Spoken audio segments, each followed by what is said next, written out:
이번 특종은 요즘 같은 무더운 여름에 보기만 해도 시원한 사진 한 장 먼저 보여드리겠습니다. 어우, 시원하겠다. 자, 이곳은 중국 산시성 닝우현 루야산의 해발 2,300m에 위치한 깊이 100m 이상의 초대형 얼음 동굴입니다. 여기서 과학 상식 퀴즈. 자, 두 기자님, 물은 몇 도에 설지요? 이걸 맞춰야 됩니까? 모르죠. 좀 불쾌합니다. 0도! 0도 아니야? 맞습니다. 그렇다면 녹는 점은 몇 도일까요? 내가 어느 점에 있으니까 어느 점에 있어. 아니 똑같죠. 오. 그런데 이 얼음 동굴은 외부 온도 30도 이상의 무더운 날씨에도 전혀 녹지 않고 아주 꽁꽁 얼어 있다고 합니다. 아니, 바깥 온도가 뜨거워도 안에 온도가 낮으면 얼어 있죠. 자, 답변을 드리기 전에 먼저 이 동굴에 대해서 소개를 해드리면 이 동굴은 중국 과학 아카데미 지질연구소 동굴 전문가들의 현장 조사 결과 약 300만 년 전의 형성, 만년 얼음 동굴이라고도 불리는데요. 자, 그런데 이 정도 규모의 큰 얼음 동굴은 대부분 시베리아나 남극같이 위도가 높은 추운 지역에서 주로 발견됐는데요. 이곳은 중위도에 위치, 얼음 동굴이 형성되기에 적합하지 않은 조건이라고 합니다. 놀라운 사실은 이뿐만이 아닙니다. 신기하게도 얼음 동굴에서 불과 1km 이내의 거리에 수천 년 동안 불이 꺼지지 않는 화산이 존재한다고 합니다. 어? 아니, 근데 어떤 원리로 얼음 동굴이 형성되고 녹자고 유지가 되고 있는 건지 이 원리를 그러니까 그러면 과학자들이 분석하지 않았을까요? 이 많은 과학자들이 이 미스터리한 얼음 동굴이 어떻게 형성됐고 유지될 수 있는지 연구하고 있습니다. 일부 전문가들은 동굴 아래 에어컨이나 냉장고의 시스템과 흡사한 신비한 냉각 메커니즘이 존재할 것으로 추측됩니다. 라는 입장을 밝혔지만 아직 과학적인 근거를 제시하지 못했고요. 녹지 않는 얼음 동굴의 신비는 여전히 미스터리로 남아있다고 합니다. 지난해 11월 미국 유타주의 한 사막에 갑자기 나타난 한 의문의 물체. 당시 유타주는 어느 행성에서 왔더라도 정부 부지에 구조물 설치는 불법이라며 강경한 입장을 내놨습니다. 와, 근데 정부 발표가 어느 행성에서 왔더라도 안 된다 이거예요? 가정 자체가 약간 외계인 얘기하는 거 아닙니까? 누가 봐도 외계인인 것 같다라는 가정인 거 아니에요? 유타주 사막에 나타난 의문의 물체는 바로 3.6m 높이의 금속 삼각형 기둥입니다. 마치 영화 2001 스페이스 오디세이 속 돌기둥 모노리스를 연상케 하죠. 그래서 유타주 모노리스라고도 불리는데요. 이 의문의 모노리스는 당시 유타주에서 헬리콥터를 타고 순찰 중이던 야생동물 보호 관계자들이 발견. 이후 모노리스의 존재가 공개됐지만 유타주 측이 코로나19 시국인 점과 안전상의 이유로 정확한 위치를 공개하지 않았습니다. 하지만 의지의 누리꾼 수사대는 북비어스로 유타주 사막 일대를 확인. 2015년에서 2016년 사이 모노리스가 설치된 사실을 알아냈지만 언제, 누가, 왜 가져다 뒀는지 수수께끼 그 자체였습니다. 야, 저거를 와. 이게 언제 발견될 줄 알고 사람도 없고 도시도 아닌 저 사막 한가운데 그런 걸 둔 걸까요? 자, 사람들은 모노리스의 정체를 두고 수많은 추측을 제기했습니다. 외계인이 가져다 둔 게 틀림없어요. 저건 앞구르기 해서 봐도 예술 작품이잖아요. 아니면 이게 영화판의 오마주일지도 모르는 거 아니에요? 일부 사람들은 모노리스와 비슷한 작품을 선보였던 예술가 고 존 맥크라켄의 미공개 작품이라고 주장. 하지만 그의 갤러리 측은 존의 작품이 아니라고 부인했습니다. 그리고 유타주에 사는 또 다른 예술가 페테샤 르폰 호크의 작품으로 지목돼 있지만 페테샤 역시 자신의 작품은 아니라고 밝혔습니다. 아니, 예술가라면 자기가 설치했으면 자기가 했다고 그죠? 하셨을 텐데 그것도 아니고. 그리고 이게 만약에 홍보 마케팅이라고 하면 지금 이제 나타나야 되거든요. 저희 브랜드입니다. 짜잔! 이래야 되는데 그런 것도 없고 말이죠. 그런데 말입니다. 세상을 떠들썩하게 한 모노리스가 발견 9일 뒤 갑작스럽게 사라졌습니다. 굳이 왜 또? 그러니까 이목이 집중되면 안 돼요. 쏠리니까 치웠다 이렇게 볼 수 있는 건데. 한편 유타주의 모노리스 이후 루마니아, 영국, 네덜란드, 벨기에 등등 세계 각지에 수많은 모노리스들이 나타났지만 대부분 홍보나 오마주로 밝혀졌고요. 아직도 처음 유타주에 나타난 모노리스를 누가 어떤 목적으로 사막에 뒀는지는 의문으로 남아 있습니다. 뉴질랜드의 수도 웰링턴을 비롯해 오클랜드, 크라이스트처치, 타우랑가 등 1970년대부터 비교적 최근인 지난해까지 뉴질랜드 주민들은요. 며칠째 잠도 제대로 못 자고 코피까지 흘렸어요. 머리가 아파 살 수가 없어요. 이것 때문에 수면 장애부터 심박수 증가, 심지어 코피까지 신체적, 정신적 고통을 호소했습니다. 뭐지? 뭔가 뭐 기계음 같긴 한데.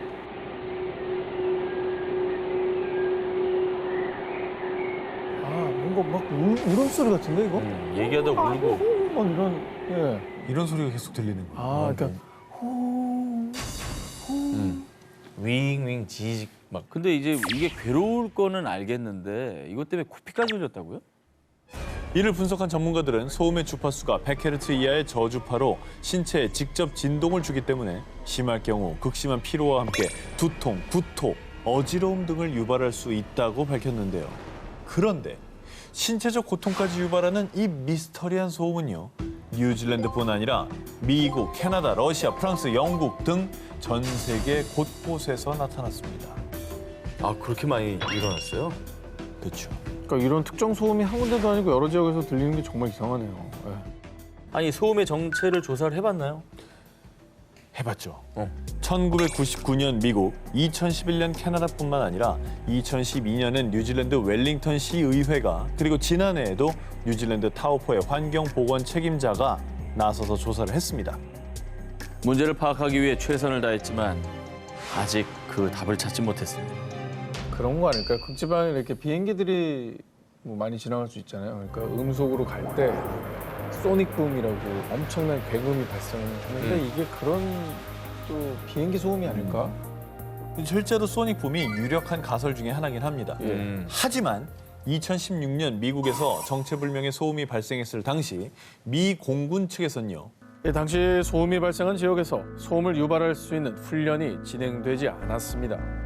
그리고 모든 그의 소음의 원인이 소닉붐일 가능성 역시 입증되지 않았습니다.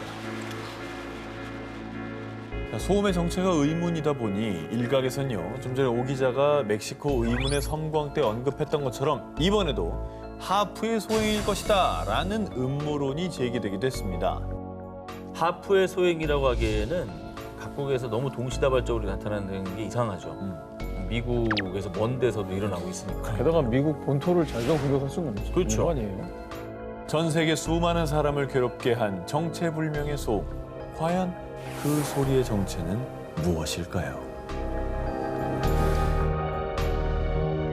이번 초자연 현상은 영상으로 먼저 함께 하시죠. 자, 2016년 러시아 시베리아에서 촬영된 영상 속 의문의 동그란 빛. 어쩌면 UFO보다 더 신비롭고 더 목격하기 힘든 초자연 현상, 일명 볼 라이트닝 부상 번개입니다. 네? 이 과학자들에 따르면 이 볼 라이트닝은 심한 뇌우가 발생할 때 일반 번개가 발생할 확률의 10만 분의 1 정도로 드물게 발생하고요. 우와. 골프공 크기부터 1m가 넘는 크기까지 그리고 주황색, 파란색, 흰색 등 다양한 색을 가지고 있는데요. 이 볼 라이트닝은 1638년 영국에서 목격된 것을 시작으로 1987년 호주 퀸즐랜드, 2010년 호주 브리즈번, 2012년 중국과 러시아 등 수세기에 걸쳐 목격되어 왔습니다. 근데 볼 라이트닝 번개가 공 모양의 색까지 있을 수가 있나? 그러니까 볼 라이트닝이라고 이름은 붙였지만 볼 라이트닝이라는 그 존재 자체가 굉장히 이상한 거죠. 그리고 이 볼 라이트닝이 더 신기한 거는요. 이 보통 번개가 칠 때는 비릿한 금속 냄새, 비슷한 오존 냄새가 난다고 알려져 있는데요. 그런데 일부 목격자들에 따르면 사라질 때 유황 냄새가 났어요. 일반 번개와는 다른 특유의 냄새를 가지고 있고요. 뿐만 아니라 볼 라이트닝은 벽이나 유리를 통과하며 지표면에서 발생하기도 하고요. 심지어 때때는 폭발까지 일으키는 등 우리의 상식을 깨는 특징을 가지고 있습니다. 진짜 희한하네. 이상하다. 이건 뭐 전혀 다른 번개랑 같은 구석이 하나도 없는 거예요. 원인을 아직 밝히지 못한 건가요, 그러면? 오랜 세월 볼 라이트닝 현상을 연구한 과학자들은 다양한 이론을 내세웠는데요. 자기장 때문에 형성된 특이한 형태의 플라즈마입니다. 지진파가 충돌할 때 돌에서 방출된 빛일 겁니다. 수많은 추측과 이론이 제기됐지만 아직까지 볼 라이트닝이 왜 어떤 환경에서 발생하는지 등 정확한 원리와 구조는 아직까지 연구 중에 있습니다. 근데 과학기술이 꽤 발전했다고 했는데도 아직도 이렇게 모르는 게 많네요, 우리가. 그러니까요. 네. 참 신기한 일입니다. 이번에 소개해드릴 곳은요. 미국 미네소타주의 저지 매그니 주립공원에 위치한 불을강의 신비한 폭포, 일명 악마의 주전자입니다. 뭔데 이게? 도대체 왜 신비하다는 겁니까? 그러니까 상식적으로 여러분, 폭포에서 물이 이렇게 떨어져요. 그럼 어떻게 돼요? 사이즈. 쌓여서 고이고 아래로 흐르는 거 아닙니까? 근데요. 그런데 말입니다. 이 신비한 폭포는 좀 다릅니다. 보셨다시피 폭포는 두 갈래로 나눠져서 이 우측의 폭포는 아래로 떨어져서 강물에 이렇게 고인 다음에 유입이 되는데 다른 한쪽의 폭포는 절벽 아래 구멍으로 떨어진 뒤 어디로 갔는지 모습을 감추자. 네? 보십시오. 끊겨져 있습니다. 여기서 정말 더 미스테리한 건요. 그러네. 왼쪽 폭포 구멍에 탁구공이랑 나무를 던졌는데요. 다시 나타나지 않았어요. 폭포 물과 함께 사라진 거라고요. 아니 근데 저거는 저렇게 많은 물이 저게 뭐 누가 틀었다 끄는 것도 아니고 계속 지금도 그러고 있을 텐데. 그 물이 다 어디 갑니까? 자, 그래서 폭포물을 집어삼킨 듯한 이곳은 일명 악마의 주전자라 불리며 과학자들도 풀지 못한 미스터리 스팟으로 유명세를 탔는데요. 자, 그런 가운데 미네소타 천연자원부에서 이 폭포를 조사, 2017년 흥미로운 결과를 내놓았습니다. 폭포 이전에 초당 123 입방피트의 물이 이동하고 폭포 아래 강에서는 121 입방피트의 물이 이동합니다. 자, 쉽게 말해서 왼쪽 폭포의 물이 강 하류에서 다시 합류한다는 겁니다. 하지만 수십 년간 사람들이 던진 물건뿐만 아니라 폭풍이 닥칠 때 구멍 속으로 떨어진 수많은 나무 조각과 침전물이 감쪽같이 사라져버린 현상에 대한 미스터리는 여전히 풀리지 않는 수수께끼인데요. 물건은 발견이 안 됐다 이거죠. 이 물은 합류가 됐지만 그러면 구멍 아래 뭔가 거대한 큰 동굴이 있어서 거기 아마 쌓여 있을 겁니다. 나도 그 생각을 했는데. 침전물이 쌓여 있는 거예요 지금. 근데- 나도 생각했는데 지금 폭풍이나 태풍 같은 거 올 때 나뭇가지들도 엄청 들어갔대잖아요. 그렇지. 그런 식으로 막혔으면 아예 저 구멍이 막혀서 더 이상 절로 물이 들어가지 않았겠죠.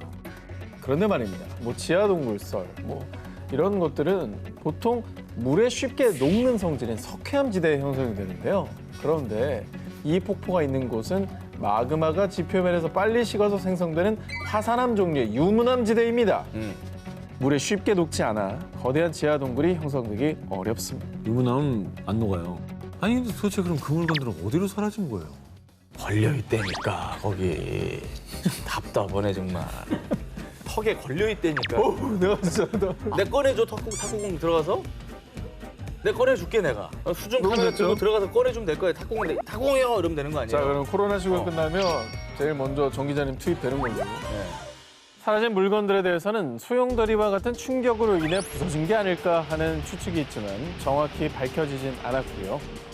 오랜 시간 쌓인 물건들이 잔해조차 발견되지 않은 건 이건 또 이해가 안 되는 거예요. 이상하죠. 게다가 왼쪽 구멍으로 흐른 폭포물이 강의 어느 지점에서 합류하는지 역시 밝혀내지 못했는데요. 자, 과연 물건들은 어디로 사라졌을까요? 신비한 구멍, 악마의 주전자는 정말로 초자연적인 힘을 가지고 있는 걸까요? 아르헨티나 코르도바에 위치한 성당. 한 해에만 약 12만 명 이상이 성당에 나타난 신비로운 현상을 보기 위해 이곳을 방문한다고 합니다. 12만 명이. 뭔데요? 보시죠. 뭔데?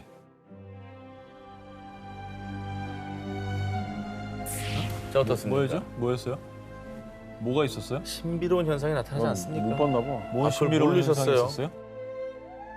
사람들이 성당을 방문하는 이유는 오묘한 빛을 띤 특별한 성모상 때문입니다. 분명 성모상이 있었는데 없어졌어요. 분명히 존재했던 성모상의 형체가 가까이 다가서면 감쪽같이 사라지는 겁니다. 아, 그 얘기였구나. 멀리서 봤을 때 보였고. 멀리선 보이죠. 가운데 초록색 바탕 말하는 거죠? 특수장치 3D? 인위적으로 구현한 게 아니라요. 성모상이 위치한 벽감엔 아무것도 존재하지 않았고요. 초자연적으로 성모상의 형상이 나타난 것입니다. 야, 이거 뭐냐, 신기하네. 1927년 성당이 건립됐을 당시 현재 성모상이 나타나는 벽감에는요. 성모상이 안치돼 있었습니다. 아, 원래 동상이 있었다고? 그렇죠. 그런데 2011년 낡은 성모상을 복원하기 위해 벽감에서 빼냈지만요. 아니, 이럴 수가. 신이시여, 어찌 이런 일이. 성모 마리아가 강림하셨다. 한 사제가 텅 빈 벽감에서 빛나는 성모상을 발견. 그때부터 지금까지 계속 이유도 원인도 설명 불가한 초자연적인 현상이 발생하고 있고요. 수많은 신자들과 일반인들도 신비로운 성모상을 보기 위해 성당을 방문하고 있는데요.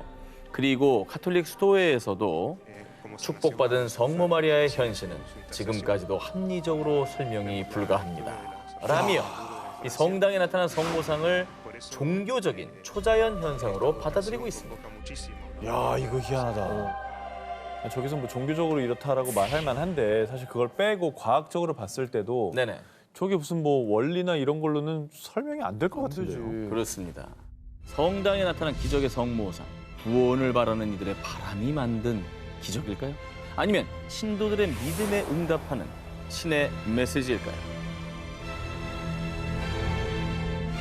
1949년 러시아의 지질학자 와딤 코르파코프가 시베리아 남동쪽 이르쿠츠크를 찾았는데요. 이게 모스키? 자, 그의 시선을 사로잡은 거대한 무언가. 뭘 봤는데요? 거대한 무언가? UFO? 자, 일명 시베리아의 독수리 둥지로 불리는 파톰스키 분화구인데요. 아이고, 엄청 크네. 눈동자 같아요. 정말. 자, 석회암으로 이루어진 파톰스키 분화구의 규모는요.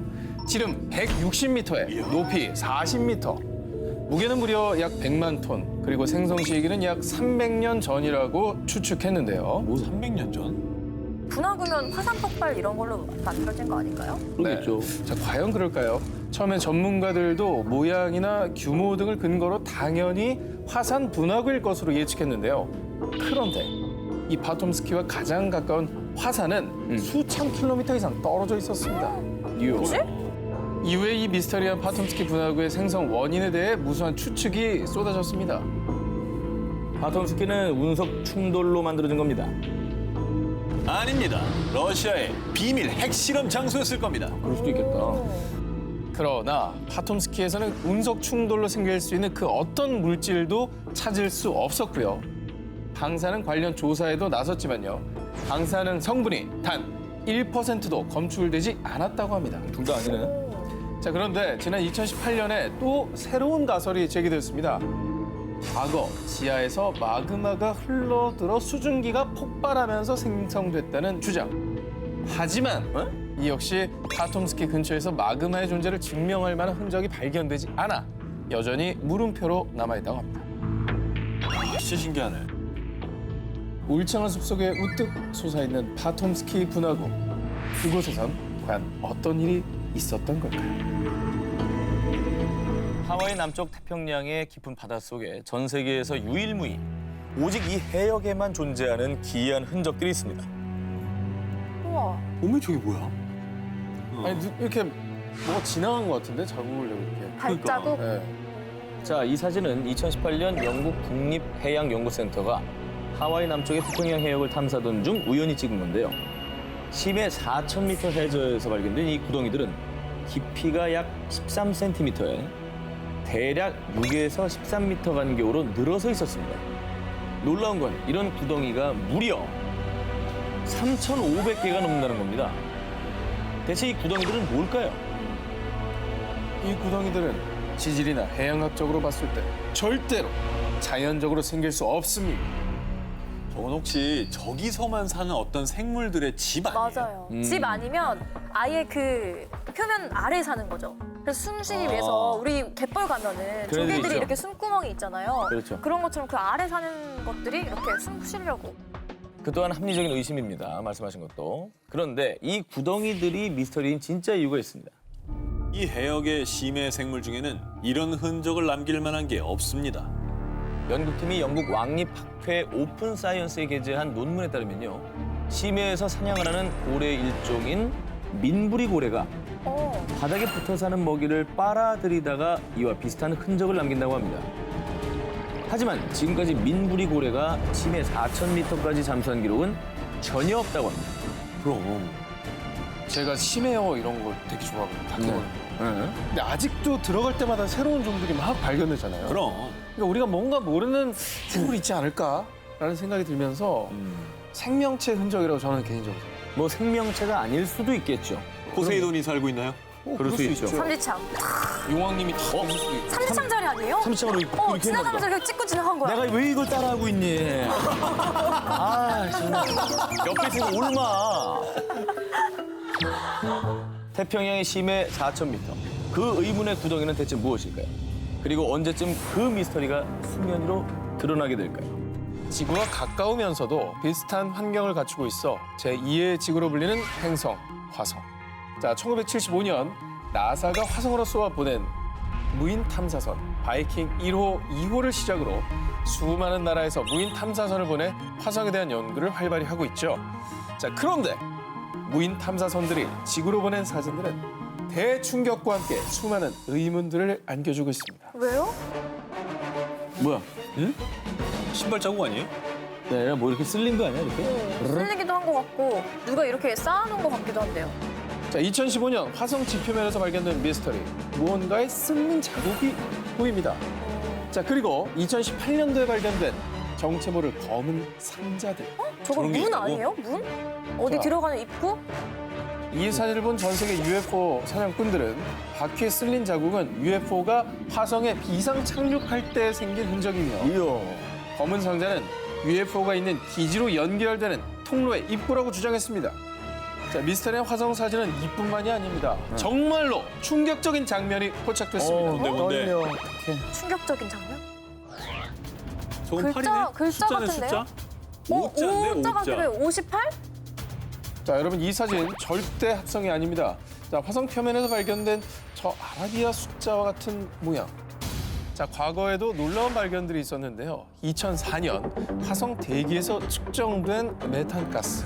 메탄은 지구의 미생물들이 내뿜는 가스입니다.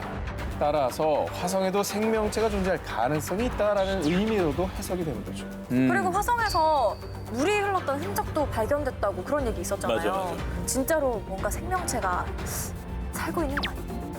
자, 여러분은 어떻게 생각하십니까? 자, 화성에서 발견된 의문의 사진들은 정말로 외계 생명체 흔적인 걸까요? 2012년 1월 미국의 한 거대 익명 커뮤니티 초자연 현상 게시판에요. 텍스트가 담긴 이미지 파일이 하나 올라오는데요. 자, 우리는 고도로 지적인 사람을 찾고 있습니다. 이 이미지 속에 숨겨진 메시지가 있습니다. 이걸 찾으면 여러분 우리를 만나기 위한 여정을 시작하게 됩니다. 자, 이것이 바로 미국 온라인상에서 가장 큰 미스터리로 회자되는 정체불명의 단체 330일의 첫 번째 관문 문제입니다. 저 이미지 자체 안에 텍스트도 있지만 그 안에 문제가 숨겨져 아, 있습니다. 그래요? 북미 네티즌들은 그들의 심벌인 매미 그림을 보고요. 영어로 매미, 그러니까 시카다를 붙여 시카다 3301로 그들을 불렀습니다. 몇몇 네티즌들은 누군가의 장난이라고 여겼지만요. 그러나 바로 몇 분 뒤 나 암호를 풀었어. 저도 풀었어요. 하며 나타나게 된 거죠. 우와. 자, 이렇게 실제로 시카다 3301이 낸 문제를 풀었다는 사람들이 속속 등장하면서요. 점점 이 단체에 대해 관심이 마구 쏠리기 시작했습니다. 야, 뭐지? 자, 문제를 푼 이들이 말한 문제 해독 방법 살짝 설명드리면 첫 번째 문제를 시작으로 이걸 풀면요. 다음 문제, 그리고 또 다음 문제로 이어지는데요. 숫자네요. 어머, 뭐야. 자, 암호를 푸는 문제는 웹상에 프로그래밍으로 해독할 수 있는 이미지를 올리거나 세계 또 여러 장소 곳곳에 QR코드가 찍힌 종이를 붙였다고 하는데요. 자, 그리고 놀랍게도 대한민국에서도 그들의 문제가 발견된 적이 있습니다. 와, 어디서요? 2012년 서울 강서구 방화동의 한 아파트 인근에서도 발견된 QR코드 종이. 자, 보시면 저 QR코드를 인식하면은 또 다른 문제가 있는 웹사이트가 나옵니다. 자, 하지만 이 문제를 푼 이들은 문제를 풀면 풀수록 시카다 3301의 정체와 그들의 목적, 그리고 그 암호의 끝이 무엇인지 더 큰 미스터리에 휩싸였고요. 2013년, 2014년, 2016년에도 시카다 3301의 미스터리한 문제들이 터지자 2014년 미국 워싱턴 최대 일간지인 W신문사에선 이 단체를 인터넷에서 가장 괴이하고 미해결된 미스터리 탑 5로 선정할 정도였다고 합니다. 정말로 전 세계를 떠들썩하게 만든 시카다 3301. 그들의 정체를 두고 CIA나 MI6 같은 국가 첩보기관의 요원 모집 시험 문제일 거야. 아니야. 전 세계를 장악하려는 비밀 결사일 거야. 정부나 비밀단체에서 암호 해독 능력자를 찾는 것이 아니냐라는 음모론이 우세해졌습니다. 그럴 수 있어요. 오늘 유행어 예감인데요. 예. 그럴 수 있어요. 장안의 화제가 되겠는데요, 이 유행어. 자, 실제로 2013년 영국 정보기관 GCHQ에서는 Can You Find It이라는 채용 프로그램을 진행. 도발적이다. 그들이 낸 암호 해독을 모두 푼 사람들을 채용했고요. 오. 자, 구글도 2004년도에 비슷한 수수께끼 광고판을 게시한 적이 있었습니다. 맞아요. 영원히 풀릴 것 같지 않던 시카다 3301의 존재. 이 정보를 공유하지 마시오. 공유하고 싶잖아요. 그럼. 자신이 첫 번째 공개된 암호를 푼 최종 우승자라고 주장하는 마르쿠스 워너가 2015년도에 한 잡지 인터뷰를 통해 비밀단체인 시카다 3301에 대해 밝힌 거죠. 암호화된 사이트에서 첫 암호를 푼 20명의 승자들 만났어요. 그리고 3301 대표자들도 몇 명 만나기도 했고요. 그의 인터뷰에 따르면요. 그는 2012년 15살에 첫 번째 암호를 모두 풀었고 그 뒤에 익명의 계정으로부터 아이디와 비밀번호가 담긴 한 이메일을 받았다고 하는데요. 그 아이디로 암호화된 사이트의 채팅방에 접속해 3301의 관리자를 만날 수 있었다고 합니다. 그리고 그들이 한 말은 3301은 정보와 익명성의 자유를 함께 나눌 동지를 선발하고 그들과 감시 방지 소프트웨어를 개발하려고 합니다. 우리는 거대해질 겁니다. 자, 하지만 이 소수의 문제 통과자들은 시카다 3301과 뜻이 맞지 않았고요. 결국 그들은 과해되어서 암호화된 사이트마저 사라졌다고 합니다. 또한 마르쿠스 워너의 친구도 두 번째 관문의 암호를 모두 풀었는데 2017년 4월경 시카다 3301에게서 받은 한 통의 메일에선 Be patient, 인내심을 갖길이란 메시지뿐 지금까지 그 어떤 연락도 받지 못했다고 합니다. 지난 2014년 6월 싱가포르 북동부에 위치한 고우강. 이곳의 한 나무 밑에 낡은 인형이 버려져 있었습니다. 무섭게 생겼다. 아무도 섣불리 건들지 않는 이 인형은 일명 후광 인형이라 불리며 SNS에 퍼지기 시작했습니다. 그런데 사람들은 이내 공포와 두려움에 휩싸입니다. 그 이유는 이 인형은 혼령이 깃들어서요. 주인이 없을 때면 혼자 집안 곳곳을 돌아다닌답니다. 진짜? 심지어는 잘 다녀왔어? 이렇게 젊은 여성의 목소리까지 냈다고 합니다. 나 지금 소름 돋았어. 실제 영화 에나벨이랑 비슷한 실사판이네요. 실사죠. 근데 왜 이게 하필이면 저 나무 밑에서 저렇게 딱 발견된 거죠? 이 호우광 인형에 대한 이야기가 전국에 쫙 퍼지자 SNS 짹짹이에서 호우광 인형의 실제 주인이란 사람이 나타났습니다. 정말? 인형 주인은 이 인형을 갖고 있으면 늘 미스테리한 현상이 일어나자 인형을 버리려고 했는데요. 하지만 아무리 버리려고 해도 버려지지 않는 이 인형. 그런데 버릴 수 있는 방법을 찾아냅니다. 바로 눈. 이 눈을 가리면 인형이 집을 찾아오지 못한다는 거였죠. 그래서 안대를 씌웠구나. 그리고 안대의 아랍어로 알라의 이름으로 앞이 안 보이게라고 글귀를 쓴 뒤 인형의 저주를 봉쇄한 것입니다. 인형은 SNS에 알려지고 난 뒤 사라졌다고 합니다. 그런데 한 10대 소년이 인형의 안대를 벗기고 사진을 찍어갔다는 목격담이 들리고 있습니다. 혹시 집에 낯선 인형이 있지 않나요? 얼른 안대를 씌우십시오. 저주가 덮치기 전에 말이죠.